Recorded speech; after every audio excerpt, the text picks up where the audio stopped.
Et sans détour, Nicolas Sirkis répond ce soir à nos questions. Bonsoir. Bonsoir. Merci beaucoup d'avoir accepté notre invitation. Que pensez-vous de ce portrait? C'est fidèle. Vous êtes à la fois romantique, moderne, gentil. Vous êtes passé à côté du ridicule. Est-ce que tout ça...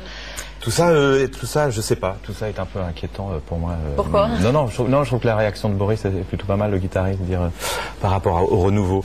C'est un peu inquiétant parce qu'effectivement, je sais pas très bien où me situer réellement.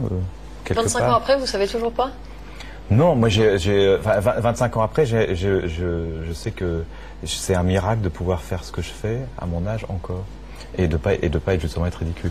Mais vous êtes accompli en tant qu'artiste, épanoui, c'est-à-dire qu'aujourd'hui vous êtes bien dans vos... Ah oui, totalement. Ouais. Ah bah oui, non mais c'est génial de... Oui, enfin épanoui, je veux dire, il y a encore des choses à faire. Dans la création, c'est quelque chose de... Quoi par exemple?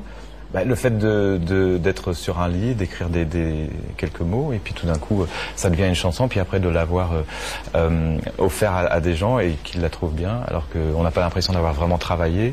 Et puis d'autres chansons qu'on travaille énormément, et puis enfin, je veux dire, c'est toujours assez magique cette création dans la musique. Et la musique, au fait qui véhicule aussi une émotion, une note ajoutée à l'autre, etc., fait qu'on peut avoir des vibrations ou des choses comme ça. Mais c'est vrai que le portrait, roman, machin, ouais, enfin, la presse, elle arrive pas, elle comprend pas très bien. C'est dans les concerts que ça se passe réellement, vraiment.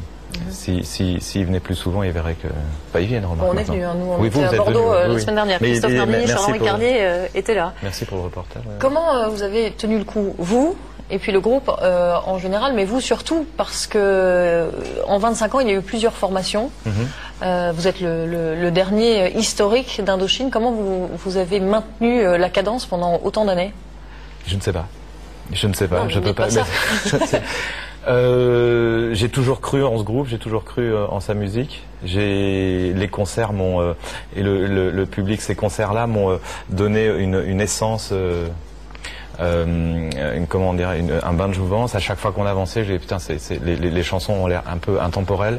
Ce public bouge, enfin plein de choses. C'est vraiment une essence. Hein. Quand on fait une passion et que tout d'un coup, c'est plus un métier, c'est quelque chose qui fait vivre. Donc aujourd'hui, votre moteur, c'est toujours de choquer le bourgeois, comme ça a pu être dit pendant de longues années, ou c'est une démarche uniquement, ou la bourgeoise, oui, absolument, ou une démarche purement artistique et puis c'est tout quoi. Aujourd'hui, entre guillemets, choquer le bourgeois n'a plus aucun sens. Je veux dire, les gens le font sur les plateaux de télévision, etc. Je préfère le faire dans les concerts, quelque part. Vous voyez ce que je veux dire? Mais comment vous le faites d'ailleurs dans les concerts, choquer le bourgeois ou la bourgeoise? Je sais. Ah ouais, mais c'est difficile on raconte des choses qui effectivement, on se permet de dire des choses, voilà, c'est ça, on se permet de rentrer dans un univers, on se permet par exemple à Bordeaux, c'est n'importe quoi, cette ville est très riche et il n'y a pas une salle digne de ce nom pour recevoir des groupes de rock, enfin dans une bonne acoustique, donc on se permet de dire des choses comme ça, par exemple, enfin ça c'est des trucs politiques, on se permet de balancer quelque chose de temps en temps, sans faire un peu d'effet en télévision, quoi. On dit que vous ne déléguez rien, que vous êtes surtout de la jaquette des DVD, les détails dans le clip, tout sur scène, la lumière, etc. Le dialogue même avec les fans au travers des sites internet, c'est vrai?